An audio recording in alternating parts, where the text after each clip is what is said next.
তুমি কোন? তুমি মোৰ দিঠক নে কেৱল মাত্ৰ কল্পনা?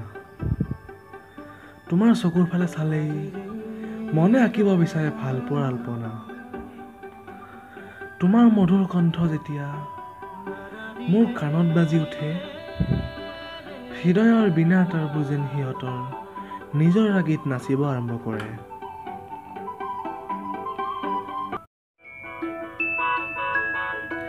তুমি যেতিয়া হাঁহা, তোমাৰ হাঁহিত মোৰ বুকুত প্ৰেমৰ জোৱাৰ উঠে। তোমাৰ প্ৰতি থকা ভাৱনাবোৰ যেন মোৰ মনৰ আকাশত উৰিব ধৰে।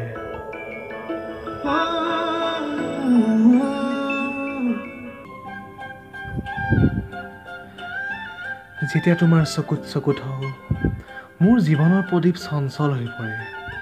মোৰ শৰীৰৰ হীৰা উপহীয়াত তোমাৰ প্ৰেমৰ ধাৰা বয়। সেয়ে মনে বাৰে বাৰে জানিব বিচাৰে, তুমি বাস্তৱ নে কল্পনা?